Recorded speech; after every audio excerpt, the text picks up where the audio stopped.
Welcome to Truth Be Told. I'm your host, Tony Sweet. With me now, you have Captain Ron. And Captain Ron and myself, we are excited to have our guest on the show today.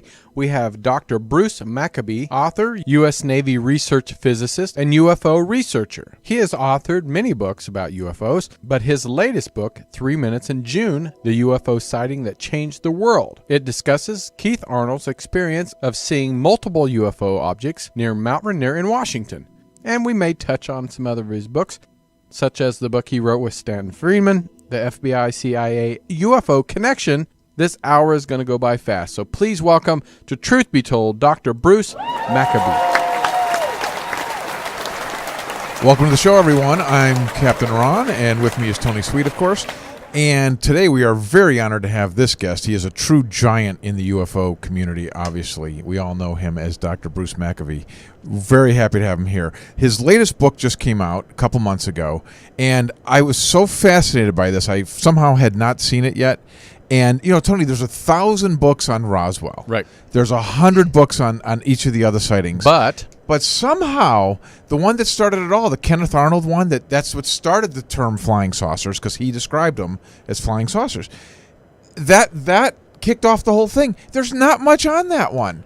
And honestly, I didn't hear about it until about a couple years ago. So, Bruce, I think this is a fabulous idea, and we really appreciate you taking a stab at that topic. And please tell us how you came up with this and what you found out about those 3 minutes that changed the world. Virtually everyone talks about the subject doing some history. Mentioned Kenneth Arnold sighting. It was the first one, and you can read about the idea of flying saucers came about based on his description of how these things flew. Not that they were looking like circular saucers. They didn't look that way exactly, but his description of skipping, wobbling back and forth like skipping a stone on the water or skipping a saucer on water. And the press picked up on that descriptive term and made it sort of a name for the objects. And of course, then all the objects have to look like saucers, I suppose. That was sort of the idea. Anyway, I was thinking last December that we're coming up on 70 years of flying saucers. Kenneth Arnold sighting was June 24th, 1947. And there was no book really on Arnold's sighting. And I had written a long paper about him, published in the International UFO Reporter of the Center for UFO Studies way back in '95. But I decided there were other things that went into this decision. One of which was, here I've been studying cases since the late '60s, and done my own investigations, and I've done history. As a physicist, I ended up doing history, historical analysis, and physical analysis, and interviews, and all sorts of stuff. And somehow I felt like I hadn't been getting anywhere. So I asked myself, did we miss something way back at the beginning? I went back and started looking back at the old sightings. And of course, one of you look at when you look back at the old sightings is Kenneth Arnold's. It's kind of hard to avoid because in a period of about 2 days, he became a worldwide figure because of what he reported. And because of what he reported and because of his own character. As I point out in the book, he was the right person at the right time at the right place with the right attitude. He's the guy who sets this whole thing off. So anyway, I started reading up on Arnold. And there was another aspect of it too. My previous papers on Arnold have been based on destroying the so-called explanations that had been offered for Arnold's sighting. And as I reviewed all this stuff, I said, I could basically write a book about how Arnold's sighting was supposedly explained, but wasn't. And when I collected together all these explanations, I came up with 14. There were actually a few more than that, but they were just too far out to even consider, in my opinion. Agreed. So I had 14 supposed explanations for Arnold's sighting. And this is typical of sightings back in the old days, even the new ones mainly, that the powers that be, the authorities, will pass off just about any sighting, any explanation at all. As I put it, any explanation is better than none, which is the ufological analog to any port in a storm. So anyway, I began studying back on the Arnold case and reading his own descriptions of what happened. And I was struck by the fact that his story never changed. He never amplified on it very much. Basically, what he said in the first and second interviews is what he said months, years, and years later. That indicated to me that he was trying to be as accurate as possible and is not hyping whatever it was he had seen. So I went back and started studying, and I began asking myself a question like, he says that he saw such and such. Is it possible that he actually saw that? Is there some inconsistency with what he's claiming? And one of the things that caught my attention right off was he said that he was first attracted to these, his interest or attention was first attracted to these objects by a flash of light on the surface of his airplane. And he's flying along at 3 o'clock in the afternoon, flying eastward at 3 o'clock in the afternoon on the 24th of June, which puts the sun high in the sky and behind him. He's flying eastward. That's the optimum way for him to be flying and seeing things off in the distance. And he was flying about 9,500 feet, about 25 miles southwest of Mount Rainier. He said the flying was perfect. He could just sort of sit back and let the airplane run itself, sort of. And as he's looking around, all of a sudden he notices this flash of light on the surface of the airplane. And it was at that his first thought was that some other airplane had gotten close to him, a military jet or something had buzzed him, and what he had seen was a flash of reflection of the sunlight off the metallic body of this other aircraft. So he starts looking around. He does see another aircraft to his far to his left, north of him, DC-4 passenger plane, but nothing else at first. And then all of a sudden he sees a flash of light coming from the north of him, and he looks towards this flash, and he as time goes on, he realizes multiple flashes coming from a chain of 9 objects.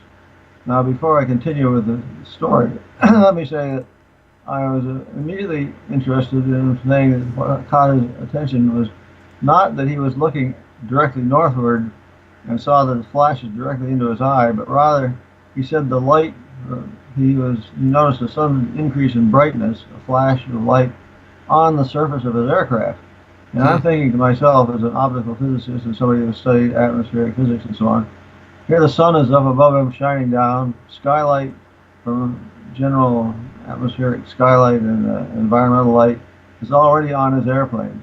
How much light do you have to have added to the existing light? Right. To just how bright would this flash have to be? Well, that stuck in my mind, and I went on and read on, and of course Arnold thought that he says that he saw these things coming along. They were tilting left and right and front and back as they went along like skipping a stone on the water, and every now and then he'd get a flash. He interpreted it as a flash of sunlight. So he thought the sun was reflecting off the tops of these shiny objects. As they came, he could see that they were going to pass between himself and Mount Rainier, and when they did that, he could see, if they flipped upwards, he could see not exactly a top view, but almost a top view. And then they would be horizontal, and he could see them thin edgewise. And so he got a good impression of what the shapes was of 8 of these 9 objects. One of them was somewhat different. I would get into that, but the point is that most of them were semicircular, like taking a dish, metal plate, cutting it in half, a disc, cutting it in half, and replacing the back side of the disc with a convex triangle. So it's not exactly like a saucer. Right. And he, part of his character was to be scientific about this. He said he kept looking at them and he couldn't understand why he couldn't see something that he recognized. He assumed immediately that these things were, you could see they were going fast. He said at first he thought they were geese, but then he realized because of the way they were flying, sort of a chain, a wobbling chain of objects one after another. So he realized how fast they were going. He knew they weren't geese, so he assumed they were some new development of the Air Force, the Army Air Force, new type of jet aircraft. But he couldn't understand why he couldn't see wings, he couldn't see a fuselage, he couldn't see engines, couldn't see a vertical stabilizer or a tail wing or anything. There was nothing there that he recognized. Excuse me, Doctor. You know, exactly. You're bringing up a great point, like you mentioned earlier. Do you know that we're thinking in our time, you know, we're all familiar with flying saucers, particularly us that are interested in this topic. This is a time when that was not in the pop culture. Nobody had ever seen them before. Right. This had to be a really amazing sight for this man to experience, right? Oh, absolutely. And he kept looking at these things and trying to understand what was going on. And you could see that they were flying very fast, and they were going to go between him and Mount Rainier. And he decided, he realized that if they flew in a straight line southward as they were going, they would go past Mount Adams about 50 miles south. So he made a decision before they had all gone past Mount Rainier. He decided to try to measure their speed. He had a clock on his dashboard. Most people looking at some object that they didn't recognize like this probably would be sitting there with their chin on the floor, think, wow, look at that. Instead, Arnold says, I think I'll see if I can measure their speed. If they go past Mount Rainier, all I have to do is time them with this clock. So he waited until they were starting to go past Mount Rainier, and then he looked at his clock, and it was 1 minute of 3. And he kept on watching them as they continued southward. He said they were going in and out of the mountain peaks south of Mount Rainier. Those are 67,000 foot high mountain peaks, a chain of mountains going southward towards Mount Adams. And because they were going in and out of the peaks of the mountains, he knew essentially how far away they were because he knew where he was, and he knew where the tops of these mountains were. So he also said he looked at he held up a thing known as a Zeus fastener, which is a cowling tool, which holds on a little gadget that holds the cover on the engine, and held that up to the object at arm's length, I guess, and got an angular size essentially, and switched it over to this DC-4 he thought was at 15 miles away, and they were a comparable size. He decided that the objects must have been about 60 feet in size. My own estimate, based on a little bit better analysis, is that it was maybe 80 to 100 feet. But in any case, that gave a front to back size for these objects, something like 60 to 80 or 100 feet, based on his measurement. Now, he also wanted to make sure that there was no confusion on his part, so he turned his plane and flew parallel to their track. He was going eastward when he first saw these things. He saw them in the north. He watched them go southward past Mount Rainier, and then he turned his plane to the right, essentially heading parallel to them, and opened his window and looked out so there was no reflection on glass or anything like that that could confuse him. He timed these things until they went down past Mount Rainier, and I went past Mount Adams, and when he looked at his clock, it was 42 seconds past 3 o'clock. So they had taken a minute and 42 seconds, 60 seconds plus 42, 102 seconds to go that distance. He didn't know immediately how fast that was, but he knew it was pretty damn fast. Turned out that when he did calculations later on, it was 1,700 miles an hour. Damn. And you can Wow. compare that with Chuck Yeager's breaking the sound barrier at 700 miles an hour, approximately 720 or so. Just to have the presence of mind to do that. Why would he think that? You know, that's amazing. That he thought to do that at the time. Like you said, instead of being just overwhelmed by it, he thought, well, let me measure how fast they're going. Yeah, well, he was in the right place to do it. Somebody on the ground watching these things might see him for a few seconds, but to be able to watch them for a minute and a half, approximately, Arnold had to be up in the sky so that he could see them from the far left to the far right, and gave him a 3 minutes basically, in June, during which he had these things under observation and got a very good impression of what they looked like and how they traveled and so on. Well, this disturbed him, that he couldn't see anything that he recognized, and he knew they were going pretty damn fast. So he was heading eastward to go to Yakima, Washington, as part of a business trip. He flew his little airplane from one business location to another as the owner of a fire control company. He sold fire control equipment in the areas around Washington, Idaho, Oregon, and so on.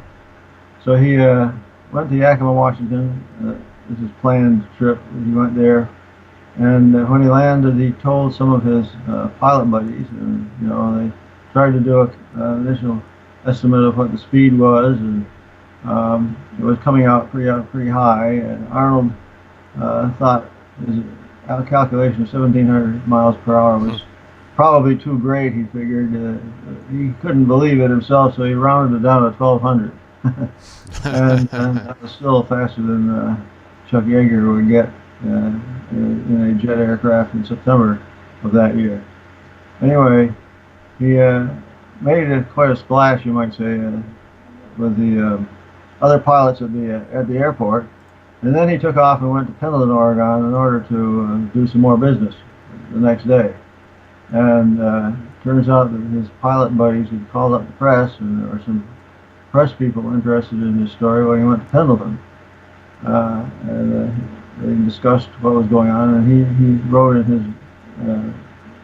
his report that it was during this flight from Yakima to Pendleton that he calculated 1,700 miles an hour and couldn't believe the result. So I said there must be something wrong, and rounded it down to 1,200 miles an hour. That was still more than the pilots at Pendleton could imagine. But he said he went to the local FBI office to report these objects, and he thought he knew they weren't any aircraft that he was familiar with. He thought potentially they could be Russian aircraft of some sort, and perhaps the United States should pay attention to what these things were if they were secret aircraft of the Soviet Union. Right. But the FBI office was closed, so he went to a newspaper office. This is the day after the trip, after he landed. He went to the newspaper office, and it was before noon. He told a couple of newsmen there about his story. They didn't have time to write very much because they're putting the newspaper to bed, as they say. It was they had already put in as much news as they could fit on that day.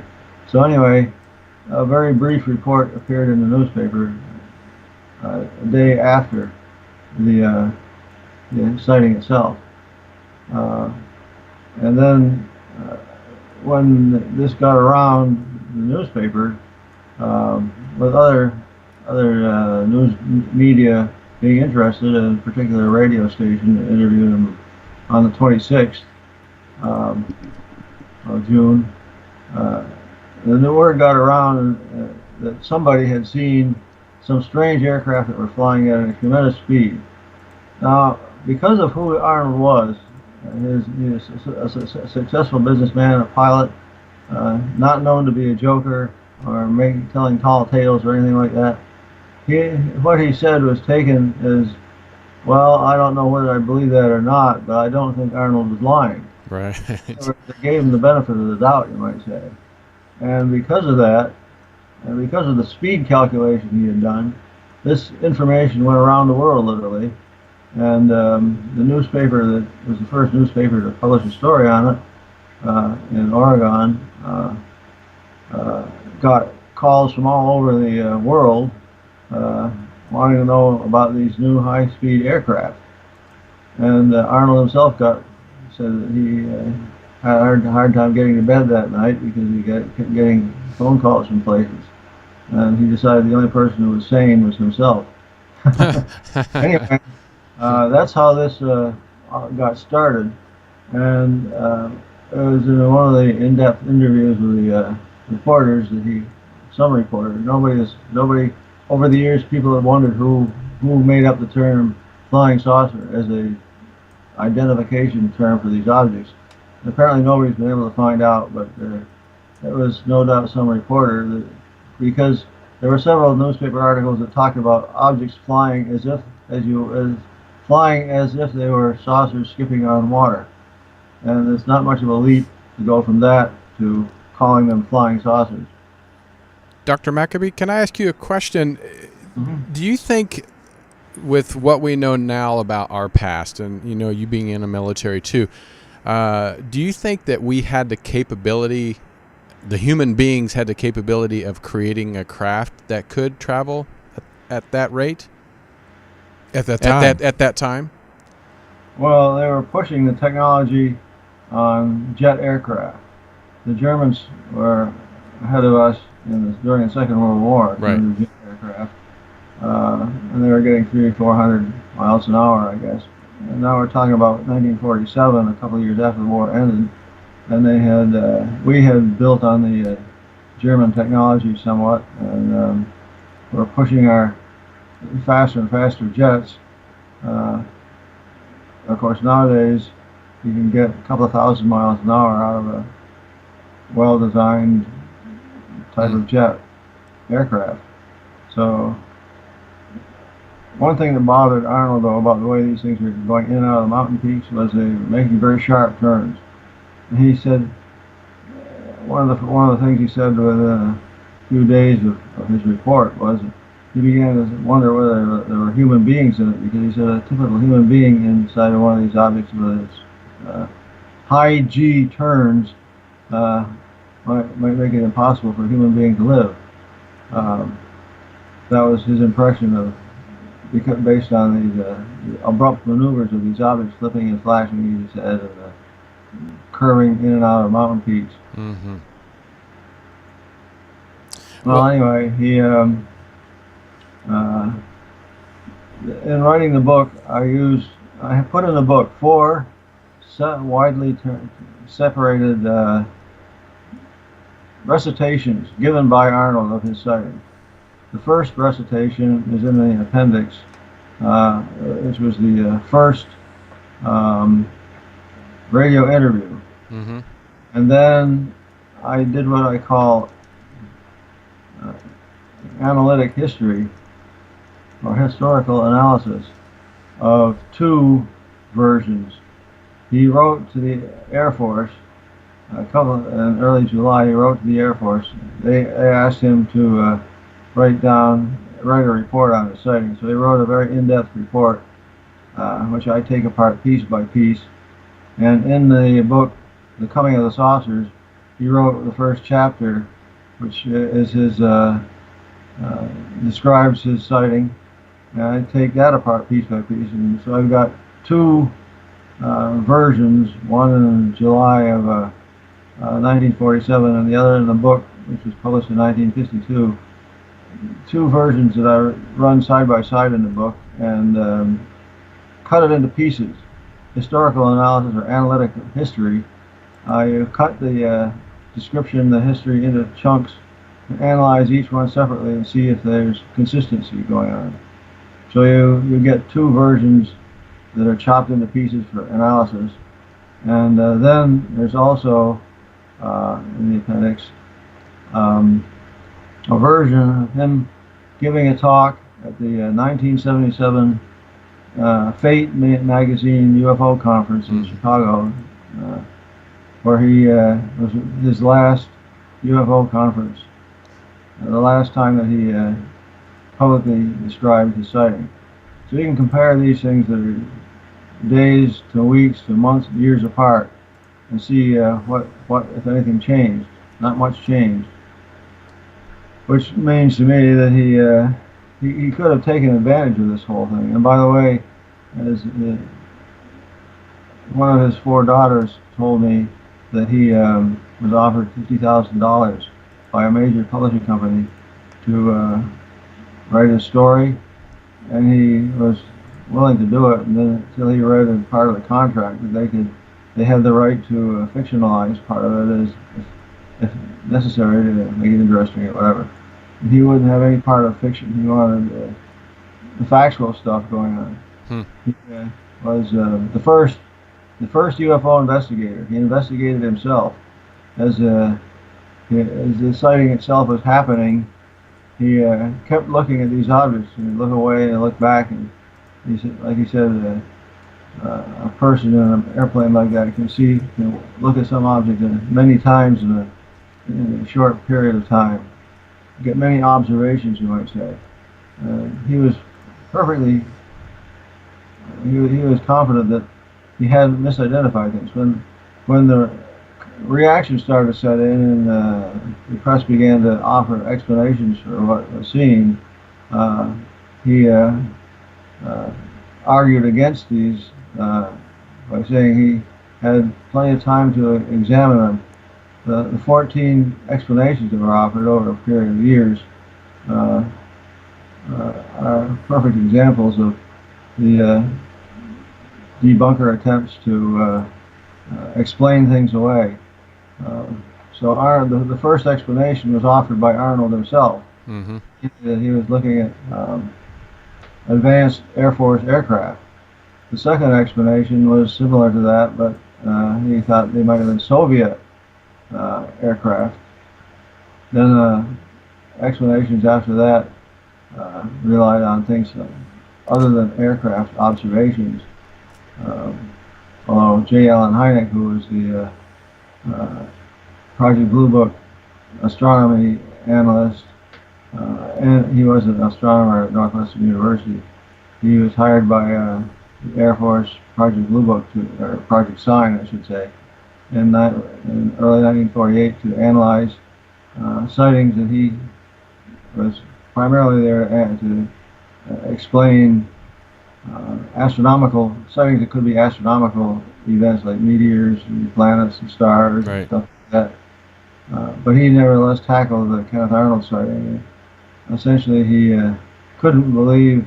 He calculated based on what he thought was the resolution of Kenneth Arnold's eyeball.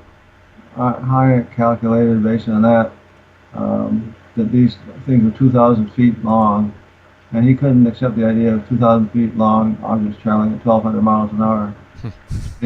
So he arbitrarily reduced the distance, reduced the size of the objects, and thereby also reduced the speed, and came up with a conclusion that might be nearby large aircraft 6 miles away.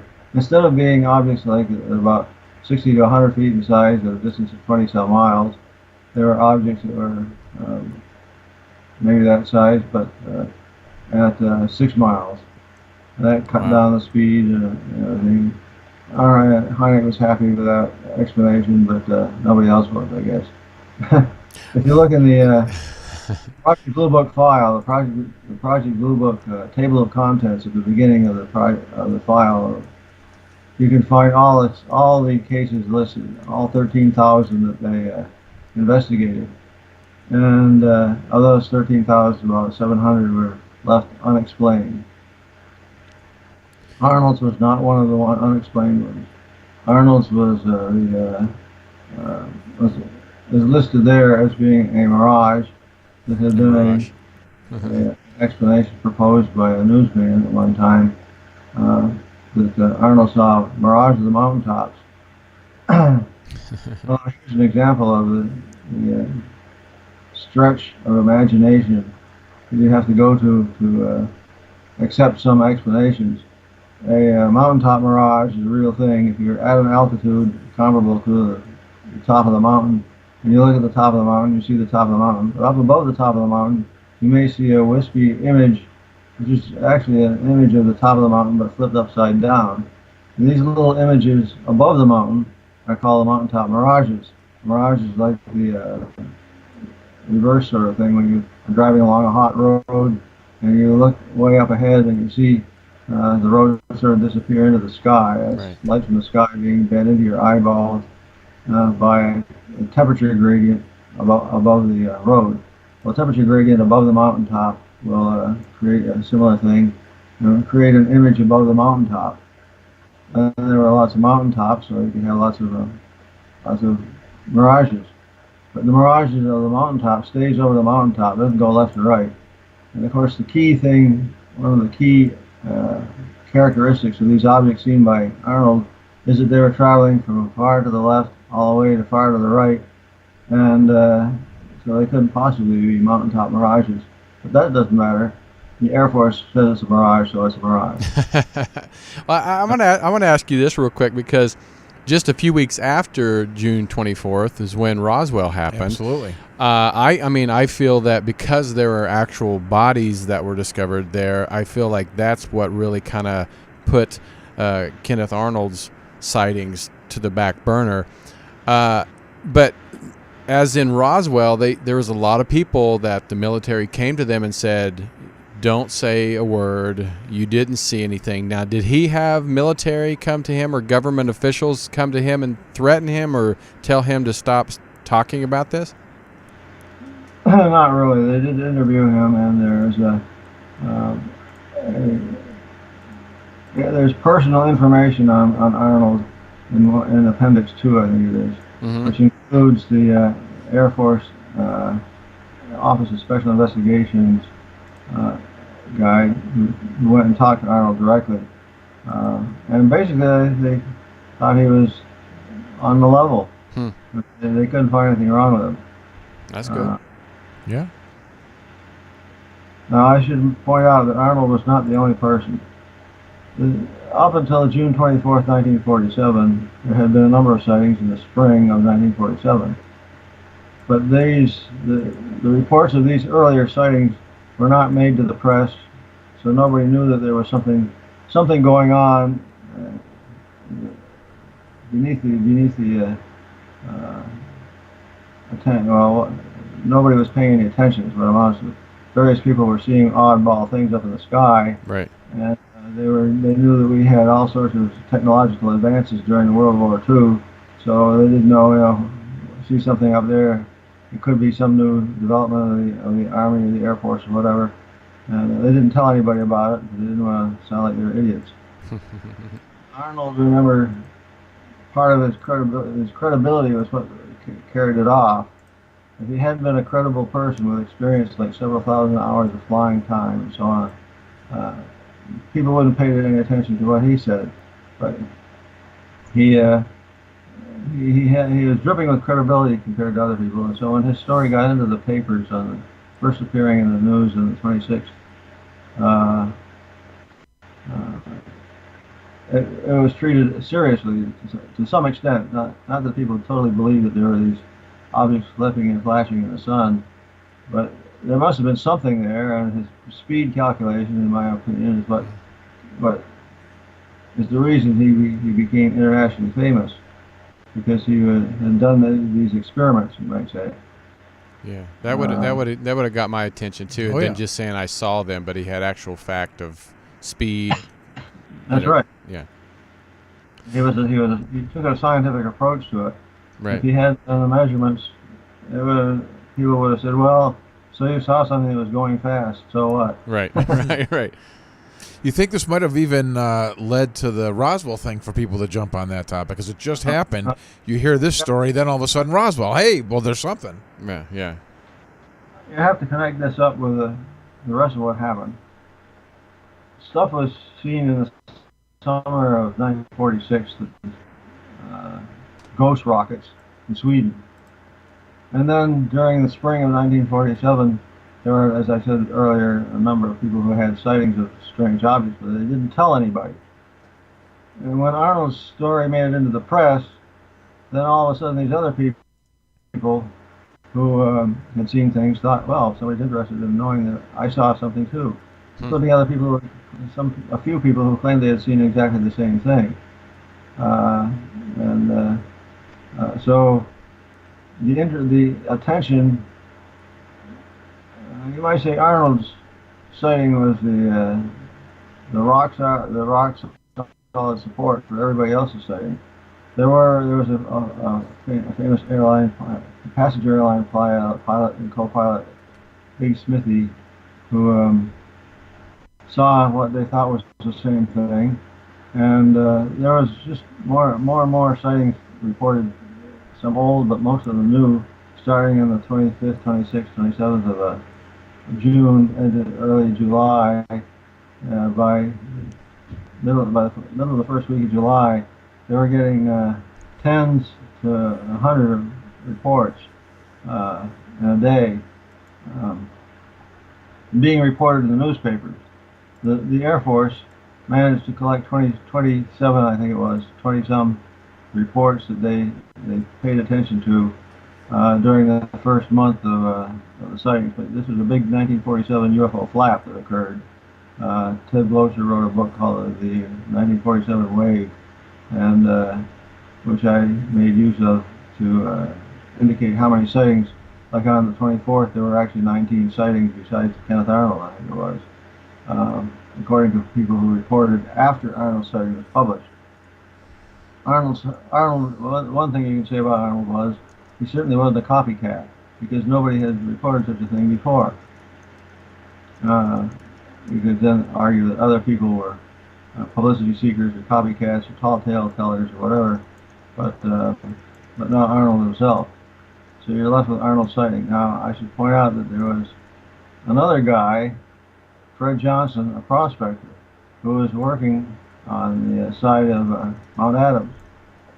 He took it upon himself in August of 1947 to write a letter to the Air Force in which he said that he was prospecting on about 5,000 feet altitude on the side of Mount Adams, when all of a sudden these things went over, and he says what caught his attention was a flash, and I'm wondering if it might have been a flash on a rock that he was looking at, rather than looking up in the sky and seeing a flash like from a mirror. Flash on a rock would make sense, and it would be analogous to Kenneth Arnold seeing a flash on the surface of the aircraft. But anyway, according to Fred Johnson, he saw this flash. It caused him to look up, look around, and then look up, and he saw these 5 or 6 objects, circular, with a funny tail-like thing swinging back and forth that they passed over. And he said when he last saw them, they were standing on edge, banking into a cloud. We don't have circular aircraft that fly on edge. Right.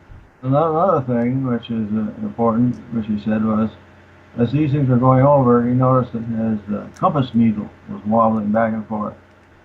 So this is the first physical effects case, you might say.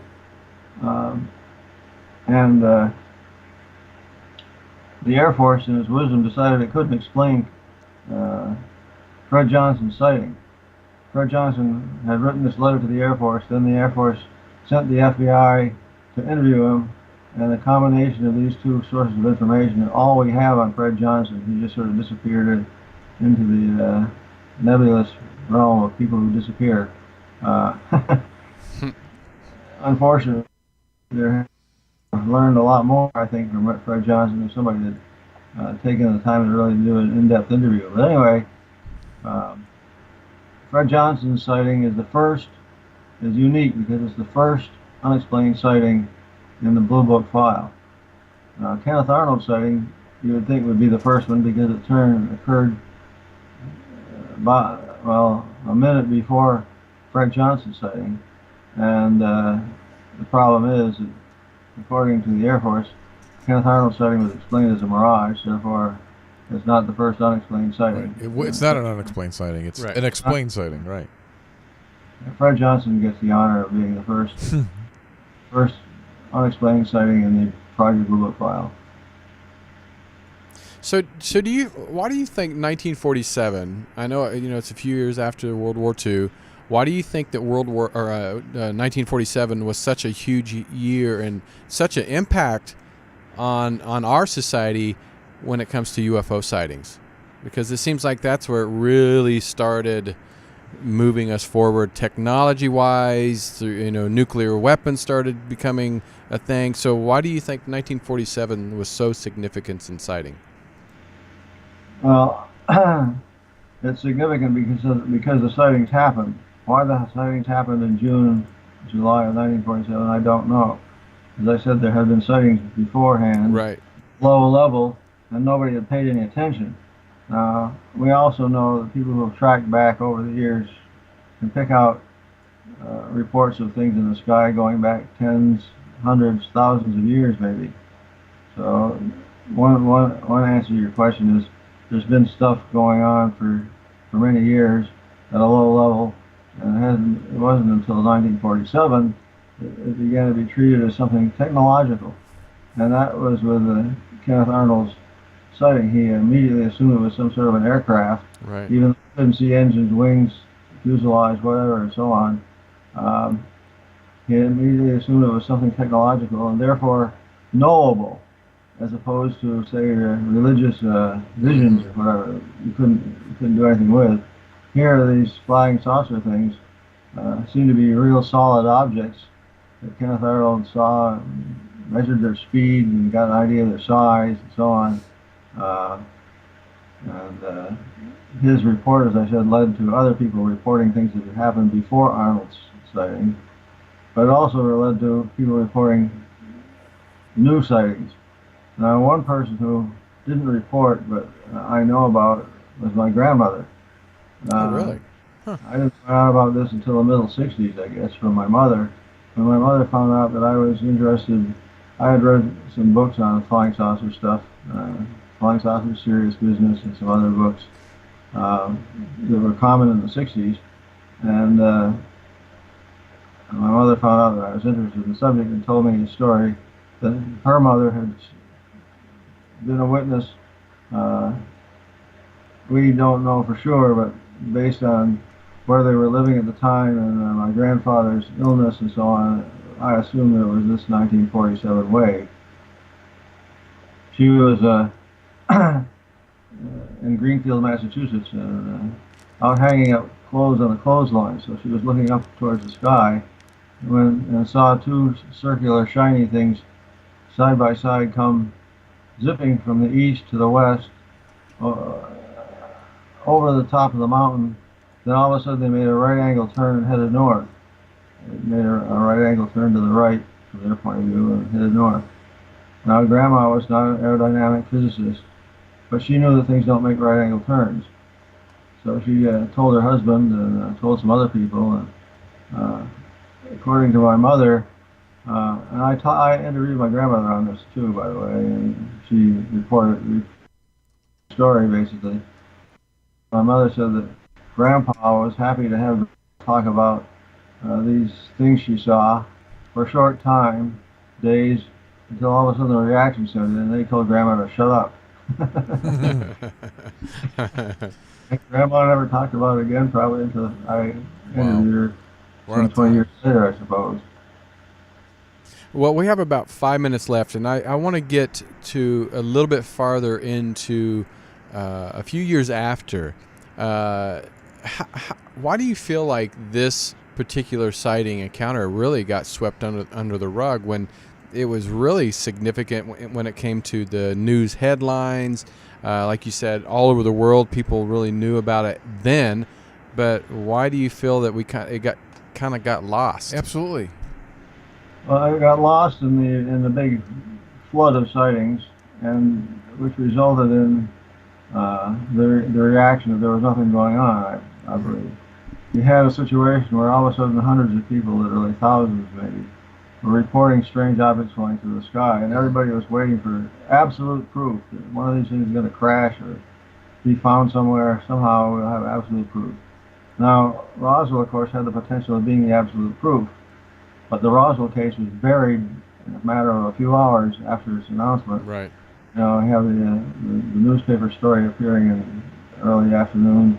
The Army Air Force had captured a flying saucer, and then several hours later, General Ramey says it was a weather balloon, and that stomped on the Roswell case, and it was never heard of again until 1978, 1979 time frame. It began when Jesse Marcel started to talk about it. Right. Doc, before you get out of here, I want to ask you this. What do you think, for our audience, what do you think the strongest cases are for UFOs? Do you think Roswell's on that list for one of the strongest cases? What do you recommend is like well, for it would proof? be, of course, I recommend my book because it turns out the Kenneth Arnold case is pretty strong. Yep. I've listed a bunch of cases in the FBI CIA UFO connection you mentioned earlier. Both of these, by the way, are available on Amazon. Okay. And I'm writing a book right now called The Legacy of 1952, the year of the UFO. You may remember the summer of 1952, there were thousands of sightings. Wow. We don't know why.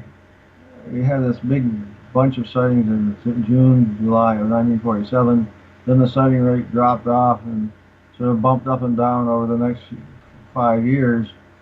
The general public didn't have stories being reported very much in the newspapers, but the Air Force knew that sightings were going on, and the Air Force's attitude was uniformly that there was nothing to UFO sightings, there was no threat to the United States, and there was nothing new and novel, but we better keep track of it anyway. And so you can find in the Air Force files of Project Sign, Project Grudge, and Project Blue Book, you can find unexplained cases, some of which are pretty strong. And I've written about some of those in the FBI CIA UFO connection. But in the 1952, the year of the UFO, that's just 5 years after the initial flap. And I argue that the Air Force clamped the lid on interplanetary at that point.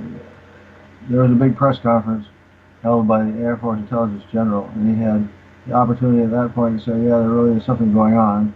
And he probably could have gotten away with it because there had been thousands, not just hundreds, but thousands of sightings across the United States and throughout the world during the previous couple of months. I never knew that. Did you, Tony? I did not know That's that. amazing. We think of 1947 as like the benchmark year or whatever. In 1952, the Air Force collected more sightings than any other year, period. Wow. That's great. At this point, the sightings had occurred over the White House and restricted areas in Washington, D.C. I remember So that. the Air Force held a press conference to get the press off our backs, is the terminology used by Captain Edward Ruppelt, who was the first director of Project Blue Book. Anyway, at this press conference, the general could have told the accumulated press, and therefore the American people, what the FBI was told confidentially, namely that some top officials were seriously considering the interplanetary explanation. But the general didn't say that. He said everything was all natural phenomena as far as he was concerned. And the press went away happy that UFOs were nothing but hot air and stuff like that. Thermal properties of the atmosphere screwing up the optics of the atmosphere and radar and so on. And so, as I said, I'm arguing that the Air Force had established a tradition that there's nothing to UFOs, and that tradition was essentially established for good at this press conference, and we've been living with that ever since. Which I think is funny. The Air Force would benefit the most out of UFO technology. Well, it may be, but it may be that the technology is so far advanced that we have no way of knowing, of understanding it. There are things that we can do nowadays that would have been like magic. Oh, yeah. Years ago. I mean, if anything, cell phones, TVs, pretty much anything we have now would be like magic. But unfortunately, we're out of time. When you get that new book out, we want you to come back. But first, we want people to go buy your book, 3 Minutes in June, the UFO sighting that changed the world. Dr. Bruce Maccabee is one of our favorite people that we are honored to have on Truth Be Told. So thank you for being with us. write a good review to put on Amazon. Oh, we will. We will. And again, come back anytime you want. Please, everybody that's listening to us, subscribe to our YouTube channel and listen to us on iHeart and iTunes. So we appreciate you guys. Until next time, I'm Tony Sweet. Captain Ron. And we have Dr. Bruce Maccabee here. So we'll see you next time. Thank you, on Truth Doctor. Be Told.